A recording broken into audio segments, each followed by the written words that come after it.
to give you the big title. So, okay. How are you doing, sir? Oh, I'm doing well. How are you too? I'm well, thank you. I do know that yesterday you had an IPAC meeting. I don't know if you finished or you continued today. No, we didn't have any meeting today. Okay, so you finished everything yesterday. Yes, please. So what's the outcome? What did you come out with yesterday? Oh, the outcome was that majority of the parties were supportive of the idea that the election should be in a day in November for 2024. And a number of them also supported the idea of a day in November, but it should be in 2028. But in terms of the public holiday, most of them were not supportive of the idea that the voting day should be a public holiday. Now, you put this as an agenda on the table. Was it a proposal from the parties or was it a proposal from your side?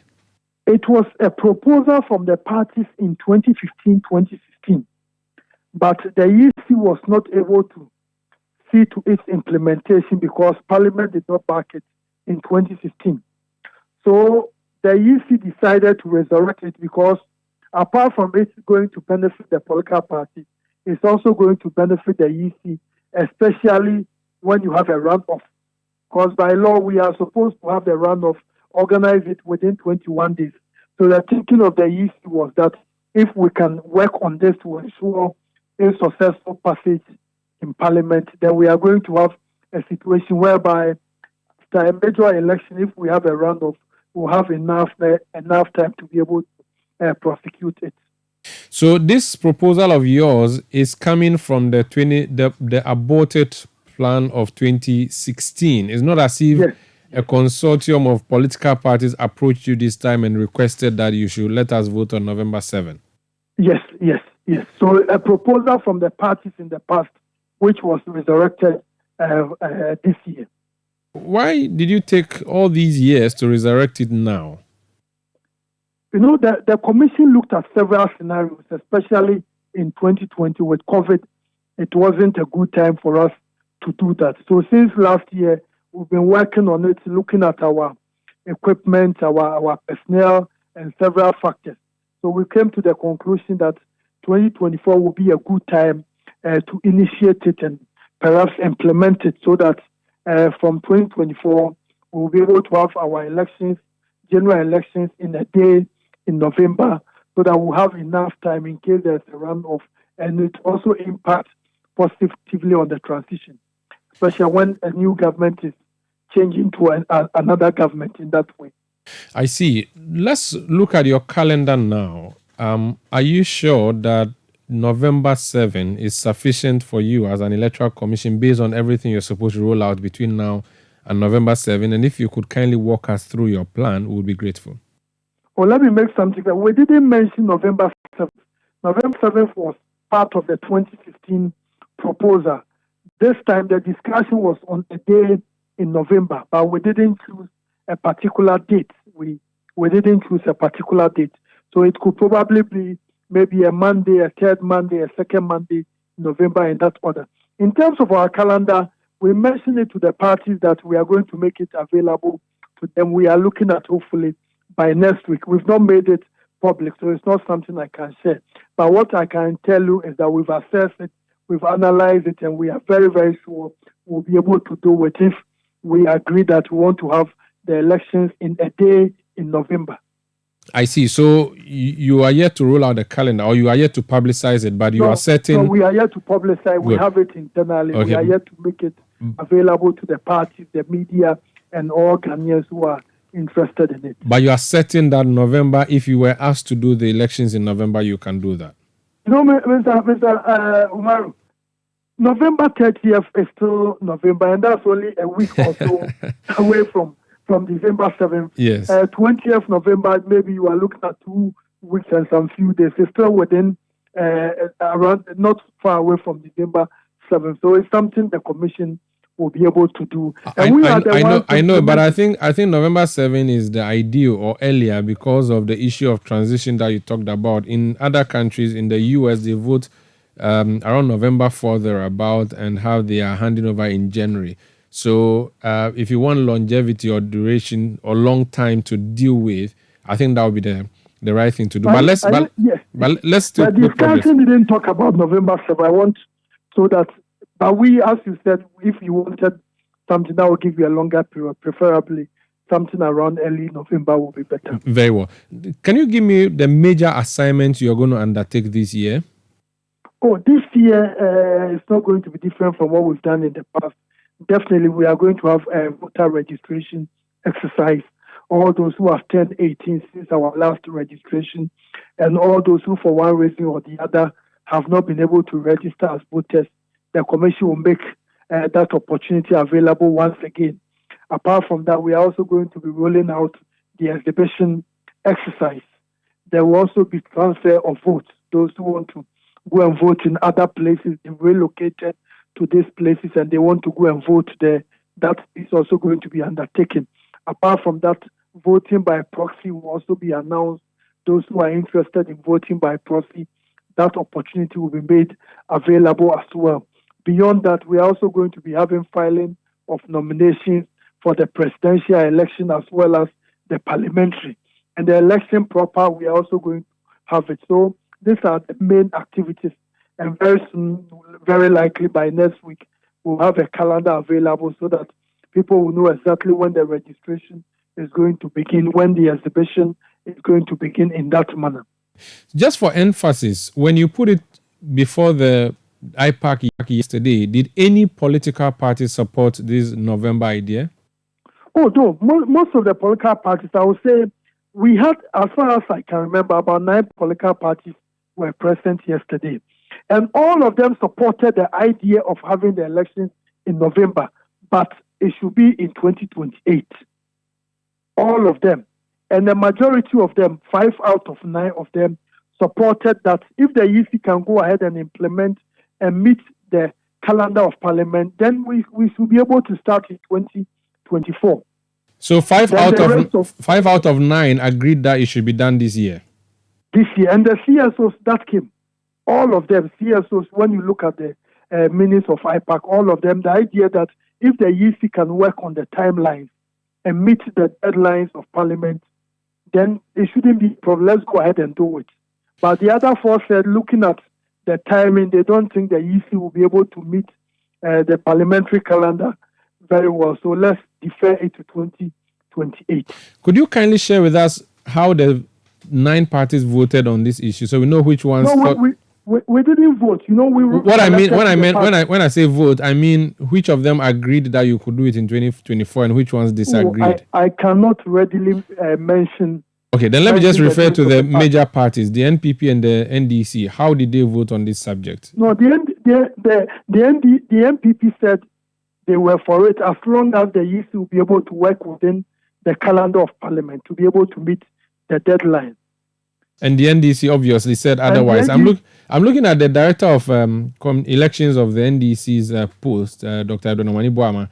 He lists a number of points as to why he thinks that you should not be allowed to do it. In fact, 15 points is what he lists. And one of them, which I've already asked you, has to do with your electoral calendar. And he says emphatically that your electoral calendar is simply not ready.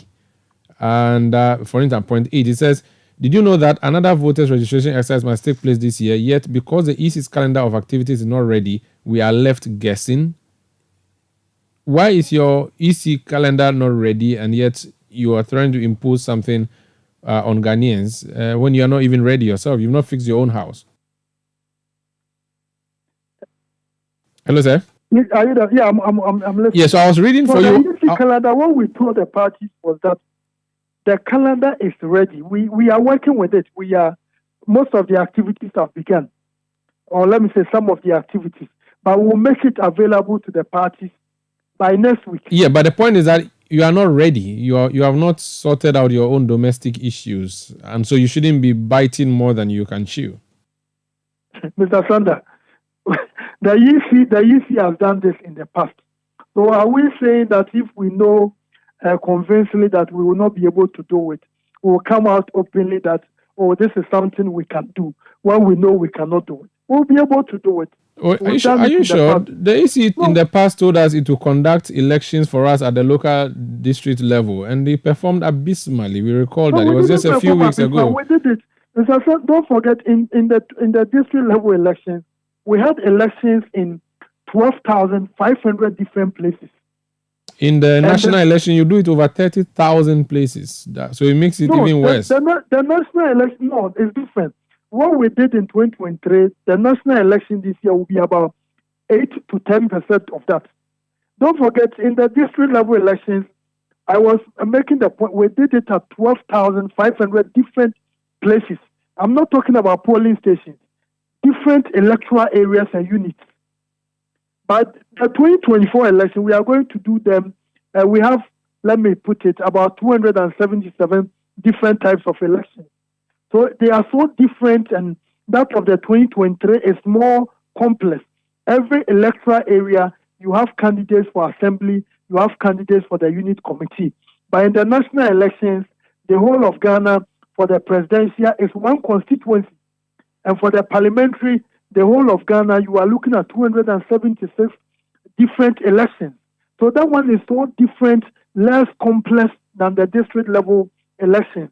So anyone who compares the two basically doesn't understand the two types of elections. I think anyone who is doing the comparison would do it based on the fact that you told them, regardless of these challenges you've highlighted, you still told us you were capable and ready to conduct the district level elections. And yet, we saw what happened. People had to vote the following day.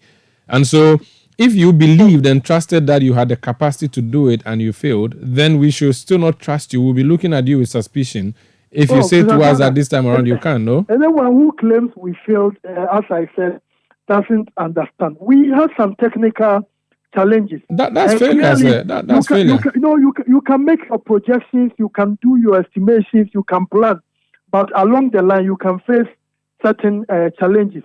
In 2020, a similar election as this year, presidential, parliamentary, we started registration somewhere in June.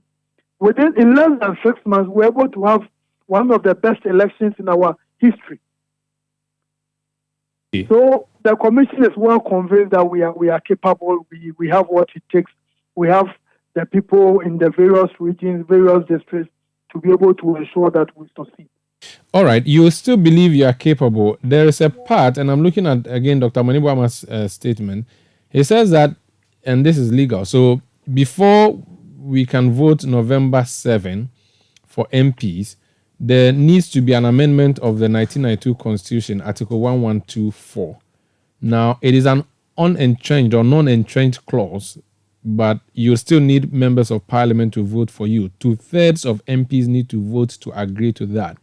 The last time you appeared in parliament, and when I say you, I mean EC, in 2016 on this issue, even with a huge campaign from the Attorney General at the time, you guys failed. The MPs did not vote for you. They didn't give you, the motion was lost.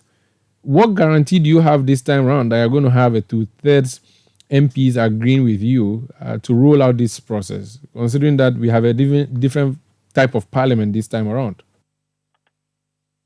Mr. When you look at what happened in 2015, Parliament gave a reason. And the reason they gave was that they believed the EC was not ready enough because of a number of activities that had to be undertaken. And we have taken all that into consideration. And we are saying that this time we want to fast track the process.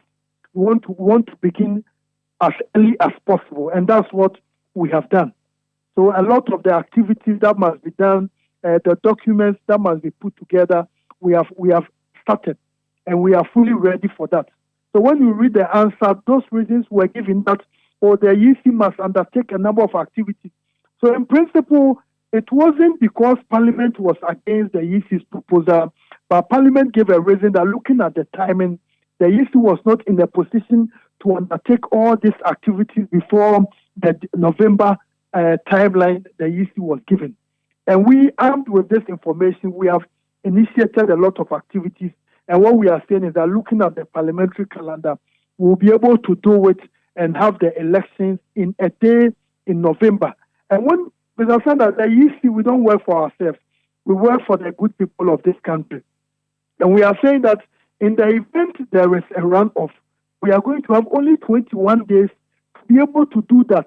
So if it's possible, we can create additional 2 weeks, so that we have about 5 weeks to be able to do that. That makes the work easier for us and also easier for the political parties. That's basically what we are saying. It's not something we are doing for ourselves. We are doing for the political parties, the good people of this country. I see. You have a good story, but you did not start early. You should have started this as soon as you finished the elections of 2020. Why did you have to wait till... We didn't start early. I would say maybe we didn't publicize it early. Have you discussed voting in November at any IPAC meeting since 2021? No, internally as an institution, we've worked on it. So this is the first time you are meeting the parties with it? No, for the parties, we met this year. This year is, we have our main election year. So for internally, the processes that must be done. That's why when we met IPAC, we told them, looking at the calendar and everything. And we have some parties, civil society, supporting that. If indeed you are saying you can do it, go ahead and do it. In the event you don't get the blessing of Parliament, let us move it to 2028. So we are saying we are ready. And I made the point that we are saying a day in November. A day in November can be 30th. It can be 29th. It can be the last week in November. And when you do that, you are still giving the EC some extra 10 days. In the event there is a runoff, the EC will have enough time to be able to prepare, distribute. In election, you have to deploy materials from Accra to all parts of the country. So when you have more time to be able to do that, you are able to do a very quality work. And that's what basically the EC is saying. So what are you moving away with now that you have a divided group? One saying, let's do it 2028. Another says, let's do it 2024. What is your plan of action in relation to this November voting? The EC is not abandoning this. The EC will continue to pursue it. And we believe that Parliament will look at it, even the political parties that did not express full support for 2024.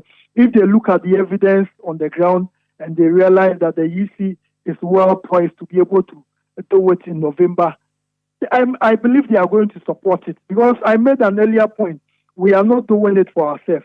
We are doing it for the political parties. We are doing it for the country. So are you going to carry this? Are you going to carry this to the people's representative and ask them to vote on it? I mean, are you going to Parliament with this agenda? No, we haven't abandoned it. It's something we are going to pursue it, and we'll be engaging the parties along the line. I get you. What I want to know specifically is whether or not you are going to move with your next plan on this November vote by going to Parliament and asking that they approve same for you, or you're rather going to do a lot more backroom conversations with them? I said we are not going to abandon it. We are going to pursue it. No, it's something that you will continue working on it. Based on what you've told me, the tally is 5 against 4 in favor of 2028 and not 2024. Oh no! Based on I said, let me make it clear. I said all the parties were supportive of a November day in 2028.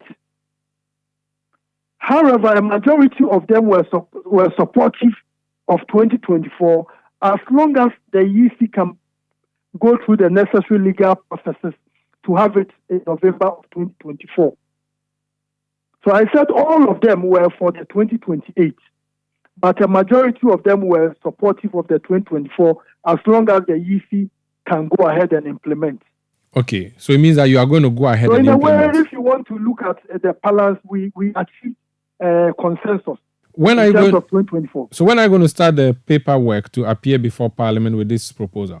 Usually we will begin by going through the Attorney General's department, and commissioners, I pointed out, we are fully ready, and we are putting everything together to be able to do that. So it's something in the days to come you are going to hear from us. Someone wants me to ask you what challenges you suffered when you did a runoff in the past. In 2008, you did it within 21 days. You even had time to contend with. We still had an election successfully done and a swearing in done January 7, 2009. What was the last rerun? I don't think we have had any rerun again since then. Yeah, I think 2008. So that was the only time. So and 2000 as well. In the year 2000, we had 21 days based on what the law says. So someone wants me to ask you, what challenge have you encountered in the past for which reason you are insisting on doing this runoff or doing this carry forward? Mr. Sender, as I said, if there's a runoff, you have 21 days. 21 days to do it. And you have to deploy materials from Accra. You have to print ballot papers. It takes a while to print ballot papers. So you are looking at almost about 70 million voters. In the past, the commission did it, but the commission went through a lot of challenges to be able to meet the deadlines. So currently, what the commission is saying is that if it's possible, some additional days can be created so that in the event, we are not saying there is going to be a runoff. In the event there is a runoff, we can take advantage of that and be able to do a more quality job for the good people of this country. So what were the challenges encountered that you want to fix now? Because your duty is to conduct elections and you do this only once every 4 years. And I'm sure your printer would be ready to print in the event that you need to do a runoff. When we met at IPAC, we explained to them this was a proposal in 2015. And the reasons given, the two main reasons were that in the event of a runoff and during the transition when you didn't have enough time. So it's not my job to mention the EC's internal challenges, but we explained to them that. But Ghanaians would want to know so that we can buy into your idea, don't you think? I mentioned that you have to print all the ballots within a short period. But you did that. You did that effortlessly. No, you even had a third election in time, and you still did that. It was successful. The fact that we did that in the past doesn't mean that the challenges we went through, if there is a way to minimize the challenges, why shouldn't we do that? We have to. So the only challenge I identify. Don't you see teams, football teams that are doing well, strengthening their teams? I do, but don't you see organizations that are doing well, still bringing people from outside to strengthen their leadership? Yeah, but so what is wrong with the EC creating additional time to be able to do a quality job for the good people of our country? But when you succeeded 16 years ago, I only expect better from you, not more challenges. But moving forward, the issue. Although we want to have it, we want 2020 what we did, all the ballot papers got to the regional capital 2 weeks before the election. So it gave us enough time in 2020 to be able to do the work. So assuming you have only 3 weeks to be able to do a similar work, when you finish printing 17 million ballots, distribute to all the polling stations in our country. So what we are not saying we cannot do it, but you want to make sure that you do it in an environment where you can achieve some high level of success. You can ensure that you achieve a lot, and that's what we are doing. Let me borrow the Nigerian parlance. Waiting concern you. The election, when it's done on December 7 and there's a runoff which happens on December 27 or is it 29, there is only a small window left for the transition process, but that's not your business. Transition process is not your business. All you're supposed to do is produce a president for us. How they do their work, that one is not your headache, oh? No, that's why I said the proposal came from the political parties. So it's something which will benefit the EC as well as the political parties. But when you say from the political parties, and we have on the record that no party has approached you since 2016 to do this, then it's rather a proposal from you than the political party. They did in 2016. They went to parliament, they lost the motion, and they went on to do their business. You have brought it back to the front burner now. No political party has petitioned you in the last 10 years to do this, has it? Oh, that's not that we can't come out publicly. It's something IPAC. No, but it shouldn't be a secret. If PNC petitioned you and said, let's have elections in November, please tell us it is PNC. I'm sure the Kube will be happy that they've been mentioned. Hello, sir?